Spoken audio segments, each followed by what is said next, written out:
Hello दोस्तों, आपका स्वागत है हमारे चैनल द स्टोरी नॉलेज में। आज हम आपके लिए लेकर आए हैं सारा लेविस की बुक द राइज बुक की समरी। लेखिका सारा लेविस द्वारा लिखी गई द राइज नाम की ये किताब हमें किस्से और कहानियों के जरिए बताती है कि कैसे मानव जाति की बड़ी से बड़ी खोज की शुरुआत भी एक फेलियर से ही हुई थी। फेलियर एक ऐसा सच है जो हर किसी की जिंदगी का हिस्सा है, लेकिन साथ ही फेलियर वो रास्ता है जिससे गुजरे बिना सक्सेस की मंजिल तक पहुंच पाना नामुमकिन है। क्या आप एक नए आइडिया की तलाश में हैं? क्या आप फेलियर का सामना नहीं कर पाते हैं? क्या आप एक क्रिएटिव इंसान हैं? तो ये बुक आपके लिए है। तो चलिए शुरू करते हैं। अपने मंजिल तक पहुंचने के रास्ते कैसे ढूंढें? मास्टरी इस बात पर डिपेंड नहीं करती कि आप कितनी बार फेल हुए, बल्कि इस बात पर करती है कि आपने कितनी बार दोबारा कोशिश की। अगर आपने लाइफ में कभी कुछ क्रिएटिव किया है तो आप फेल भी जरूर हुए होंगे, लेकिन फेलियर से डर कर कहीं आपने क्रिएटिविटी का साथ तो नहीं छोड़ दिया। क्योंकि अक्सर हम फेलियर को एक नेगेटिव आउटकम की तरह देखते हैं। अगर हम हिस्ट्री के कुछ बहुत ही सक्सेसफुल और क्रिएटिव लोगों की बात करें तो उनका मानना था कि फेलियर कोई निराश होने वाला इवेंट नहीं है, फेलियर अपने आप में एक पॉजिटिव शुरुआत है। किसी भी चीज में मास्टरी हासिल करने से पहले फेलियर भी जरूरी है। इस किताब में आप जानेंगे कि क्यों फेलियर से डरने की नहीं बल्कि उसे समझने की जरूरत है और कैसे फेलियर हमें सक्सेस के और करीब ले जाता है। जब भी हम किसी आर्टिस्ट या किसी एथलीट यानी किसी क्रिएटिव प्रोफेशन वाले की बात करते हैं तो हम उनकी लाइफ के बारे में बताने के लिए सक्सेस, फेलियर, अच्छा बुरा जैसे शब्दों का इस्तेमाल करते हैं, लेकिन ये शब्द कभी कभी हमें सच्चाई से बहुत दूर ले जाते हैं। जैसे फेलियर को ही ले लीजिए, जिसे अक्सर इतने नेगेटिव तरीके से बताया जाता है कि हम सब फेल होने के नाम से ही डरते हैं। फेलियर कैसे हमें मास्टरी के और करीब ले जाता है, इस बात को समझने से पहले आइए देखते हैं कि मास्टरी आखिर है क्या। अक्सर हम मास्टरी को परफेक्शन या सक्सेस के साथ जोड़ते हैं, लेकिन ये दोनों ही चीजें दूसरों के नजरिए की बात है। लेकिन असल में तो मास्टरी एक कभी न खत्म होने वाली प्रोसेस है। जैसे हम किसी ऐसी चीज को पकड़ने की कोशिश में हैं जिसे पकड़ना ऑलमोस्ट इम्पॉसिबल है। मास्टरी यानी लगातार पूरी मजबूती से अपने गोल की तरफ बढ़ते जाना। इस बात को थोड़ी गहराई से समझने के लिए हम तीरंदाजी के बेसिक प्रिंसिपल यानी आर्चर पैराडॉक्स को समझते हैं। इसके मुताबिक जब एक तीरंदाज अपना तीर कमान पर चढ़ाकर छोड़ता है तो उसका तीर कभी सीधा नहीं जाता, बल्कि उसके ऊपर मौसम, हवा और भी कई बाहरी चीजों का असर आता है। इसलिए एक तीरंदाज को उन सभी चीजों का ध्यान रखकर तीर चलाना पड़ता है जिन पर उसका कोई कंट्रोल नहीं है। ऐसे ही मास्टरी के प्रोसेस में भी हमें कई ट्रायल्स लगाने पड़ते हैं और उन ट्रायल्स पर हमारा कोई कंट्रोल नहीं होता। तो चाहे फेलियर मिले या सक्सेस, दोनों से ही कुछ न कुछ तो सीखने को जरूर मिलेगा, और यही सीखने की कला ही मास्टरी कहलाती है। यही नहीं, सक्सेस तो हमें सिर्फ सिखाती है, लेकिन फेलियर तो सिखाने के साथ साथ कई बार मोटिवेशन भी दे जाते हैं। जैसे प्ले राइटर टेनिस विलियम कहते हैं कि जब उनका प्ले फेल हो जाता है तो वो सीधा अपने टाइपराइटर की तरफ जाते हैं और फिर से कुछ बेहतर लिखने लगते हैं। जबकि जब उन्हें सक्सेस मिलती है तब ऐसा नहीं होता। देखा जाए तो जब तक आपके मन में कुछ नया करने की इच्छा है तब तक आपको फेलियर और सक्सेस जैसी बातों से कोई फर्क नहीं पड़ता।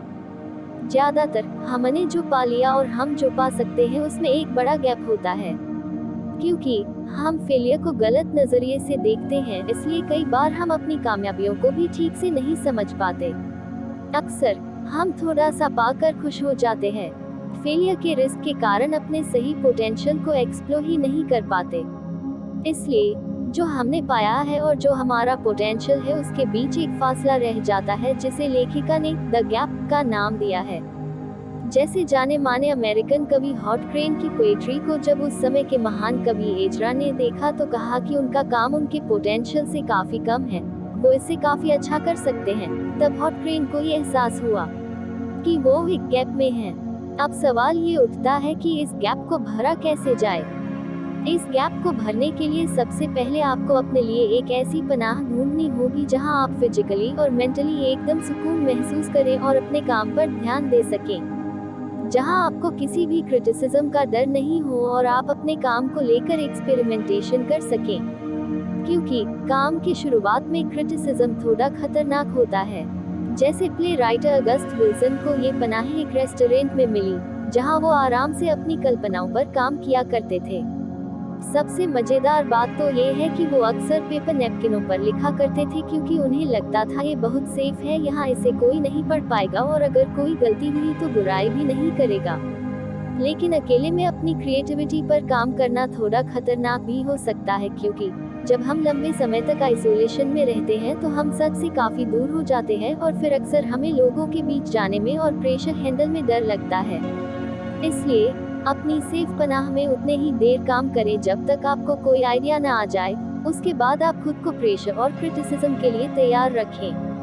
कई जाने माने क्रिएटिव लोगों का तो ये भी मानना है कि प्रेशर हमारी क्रिएटिविटी के लिए काफी अच्छा है।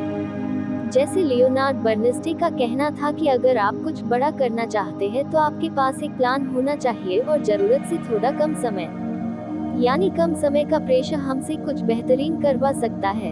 अगर आप अपने सही पोटेंशियल तक पहुंचना चाहते हैं तो शुरुआत में अपने लिए एक सेफ पनाह ढूंढें और फिर जब आपको अपना आइडिया मिल जाए तो खुद को क्रिटिसिज्म और प्रेशर झेलने के लिए तैयार कर लें। जब हम जीत के करीब पहुंचकर हारते हैं तब हमें अपनी असल कमियों का पता चलता है। कभी केवल कुछ सेकंड्स की देर के कारण आपकी बस या ट्रेन छूटी है, खासकर जब आप किसी बहुत जरूरी काम से जा रहे हों। यकीनन आपको बहुत फ्रस्ट्रेशन हुआ होगा। इस जरा सी देर की चूक से तकलीफ तो होती है, लेकिन साथ ही आपको जिंदगी भर का सबक भी मिल जाता है कि अगली बार से आपको अपना टाइम कैसे मैनेज करना है। ठीक इसी तरह जिंदगी की रेस में भी जब आप जीतते जीतते हार जाते हैं तब आपको पता चलता है कि आप में अभी क्या क्या कमियां हैं, और फिर आपके मन में जीतने की जो चाह उठती है वो आपको उन सारी कमियों से ऊपर ले जाती है।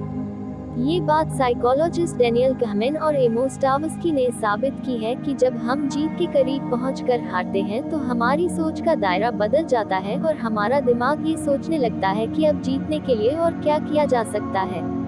हार जितनी दर्द भरी होगी उतना ही हमारी सोच जीत को पाने के लिए हमें मोटिवेट करेगी। जैसे मिल्खा सिंह, द फ्लाइंग सिख, 1956 के मेलबर्न ओलंपिक में बस कुछ ही सेकंड्स के कारण गोल्ड मेडल से चूक गए थे। उनकी इस हार ने उन्हें अंदर से हिला कर रख दिया। उन्होंने अपने ऊपर इतनी मेहनत की कि 1960 में जब वो रेस ट्रैक पर आए तो उन्होंने सारे रिकॉर्ड्स तोड़ दिए। जब एक जरा सी चूक से आप हार जाते हैं तो न केवल आप अगली जीत के लिए मोटिवेट होते हैं, बल्कि आपको ये एहसास होता है कि जीतने से ज्यादा सीखना जरूरी है। आपकी सोच जीत की जगह मास्टरी की राह पर चलने लगती है और फिर आपको जीतने से कोई नहीं रोक पाता। एथलीट जूली मोस इस बात का सबसे अच्छा उदाहरण है। 1986 की आयरनमैन रेस में वो बाकियों से 6 मिनट की लीड पर थी, लेकिन अचानक वो गिर गई। उनके पैरों में इतना दर्द हो रहा था कि वो खड़ी भी नहीं हो पा रही थी, लेकिन फिनिश लाइन उनके सामने थी। उन्होंने रेंगते हुए वो रेस खत्म की, क्योंकि तब उनका फोकस जीतने पर नहीं बस फिनिश लाइन तक पहुंचने पर था। जिंदगी का रेस ट्रैक भी कभी सीधा नहीं होता, इसलिए चाहे जितने मोड़ आए आपको फिनिश लाइन तक पहुंचने की हिम्मत दिखानी पड़ेगी। अपने पोटेंशियल तक पहुंचने के लिए दर्द से दोस्ती जरूरी है। मास्टरी की राह पर चलते हुए आपको बहुत सी मुश्किलों का सामना करना पड़ता है। उनमें से एक है दर्द। दर्द एक ऐसा एहसास है जिससे कोई पीछा नहीं छुड़ा सकता। कभी हार का दर्द, कभी किसी को खोने का दर्द। दर्द चाहे छोटा हो या बड़ा, अगर इससे सही तरीके से डील न किया जाए तो ये हमारे पोटेंशियल को कम कर देता है। अक्सर लोग दर्द से बचने की कोशिश करते हैं, लेकिन इससे बचना नामुमकिन है, क्योंकि ये जिंदगी का सच है। इसलिए इससे बचने की बजाय इसके सामने सरेंडर करने में ही भलाई है। जितना आप इससे बचेंगे उतना ही ज्यादा आपको तकलीफ होगी। जैसे लेखिका की जिंदगी में दुखों का पहाड़ तब टूट पड़ा जब एक ही साल के अंदर एक एक करके उनके सभी 7 दोस्तों की मौत हो गई। वो काफी सदमे में थी। उनका काम, उनकी सेहत, सब बिगड़ रहे थे। एक दिन उन्हें ये एहसास हुआ कि मौत तो एक ऐसा सच है जिसे कोई नहीं बदल सकता। उसके बाद उन्हें जिंदगी के हर पल की कीमत का पता चला। जब आप अपने दर्द को समझ लेते हैं तो आपके लिए उसे भूलकर आगे बढ़ना आसान हो जाता है। अगर हम दर्द से उठने वाली फीलिंग्स और इमोशन को सही डायरेक्शन देने में कामयाब हो गए तो फिर ये दर्द फिर हमारी कमजोरी की जगह हमारी ताकत बन जाता है। मार्शल आर्ट की एक शैली एकिडो भी इसी प्रिंसिपल पर बेस्ड है, जिसमें आप अपने अपोनेंट को समझकर उसी की चाल का इस्तेमाल उसी के ऊपर करते हैं। वेंडी पामर ने इस तकनीक में महारत हासिल की, जिससे वह हाइट में केवल 5'5" होने के बावजूद सबसे महान एकिरो खिलाड़ी बने। अगर हम हिस्ट्री के पन्ने पलट कर देखें तो हम जान पाएंगे कि महान से महान लोगों के जीवन में भी बहुत से दुख और तकलीफें आई है, लेकिन उन सबने अपनी इच्छा शक्ति के साथ उनका सामना किया। जैसे मार्टिन लूथर किंग जूनियर, जो अपनी मोटिवेशनल स्पीच के लिए जाने जाते हैं, उन्हें बचपन से हकलाने की प्रॉब्लम थी।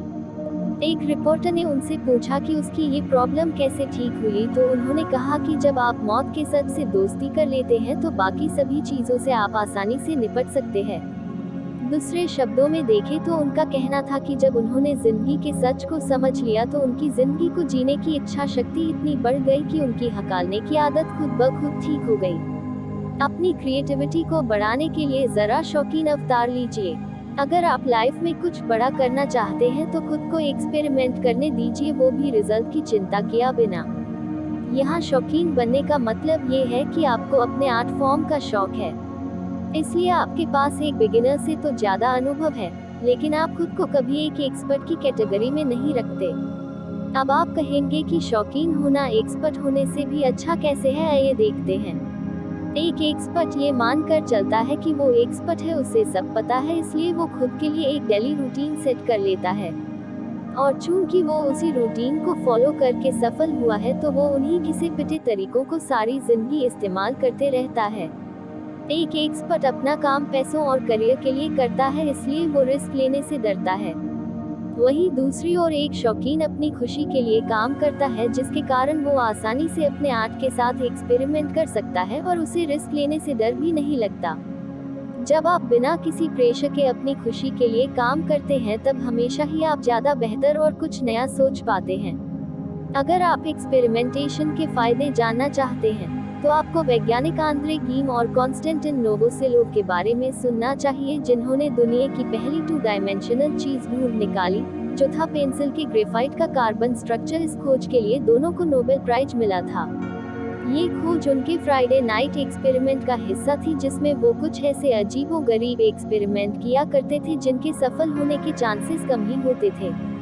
एक्सपेरिमेंटेशन से इनोवेशन होते हुए हमने हिस्ट्री में कई बार देखा है, लेकिन क्या आप जानते हैं कि बच्चों की तरह खेलने से भी क्रिएटिविटी बढ़ती है। इसलिए आजकल कई कंपनियां अपने ऑफिस में अपने एम्प्लॉइज को खेलने का मौका भी देने लगी है। ये बात साइंस ने भी साबित कर दी है कि खेलने से हमारी थिंकिंग एबिलिटी बढ़ती है। एक स्टडी के दौरान 4 साल के बच्चों के 2 ग्रुप बनाए गए और दोनों को एक जैसा खिलौना दिया गया। पहले ग्रुप को उस खिलौने का इस्तेमाल सिखा दिया गया, जबकि दूसरे ग्रुप को नहीं। साइंटिस्ट ये देखकर हैरान रह गए कि खेल के दौरान दूसरे ग्रुप ने उस खिलौने के कई छुपे फीचर भी ढूंढ लिए। यानी खेलते खेलते भी आप काफी कुछ सीख सकते हैं। मास्टरी की राह पर चलने से पहले सब्र करना सीख लें। सेटबैक और फेलियर को हराकर मास्टरी तक पहुंचने के लिए एक आखिरी गुण जो आपने जरूर होना चाहिए है, वो है सब्र। आइए पहले समझते हैं कि सब्र आखिर है क्या और हमें इसका इस्तेमाल कैसे करना है। सब्र यानी खुद को इतना मजबूत बना लेना कि बार बार हार का सामना करने पर भी हम टूटे ना।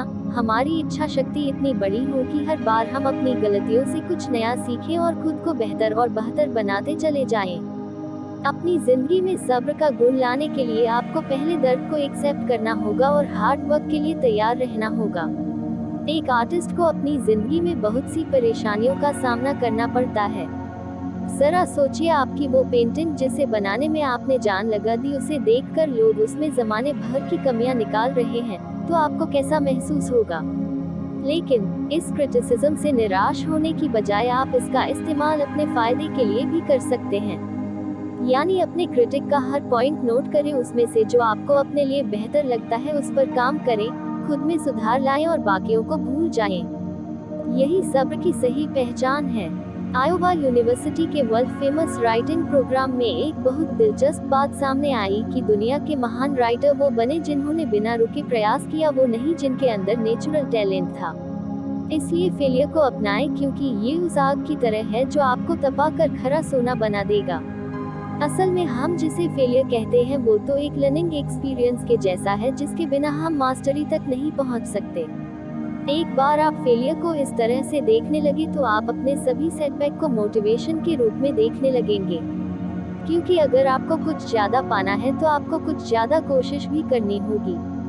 अगली बार जब आप खुद को बिल्कुल नीचे पाए तो खुद से कहें, चलो अच्छा है, अब यहाँ से तो बस ऊपर जाने का ही रास्ता है।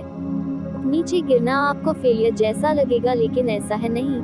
इसका बस इतना ही मतलब है कि अब अपनी उम्मीद के पंखों को और मजबूत करो और अगली बार इससे भी ऊंची उड़ान भरो। तो दोस्तों, यह थी द राइज बुक की समरी। हमारा लक्ष्य है कि आप हमारे वीडियो से हर दिन कुछ न कुछ सीखें और इससे अपने जीवन को बेहतर बनाएं। उम्मीद है आपको यह वीडियो पसंद आया होगा। इस वीडियो को लाइक करें और हमारे चैनल को सब्सक्राइब करें और इसे अपने दोस्तों के साथ शेयर करना न भूलें। मिलते हैं अगले वीडियो में। धन्यवाद।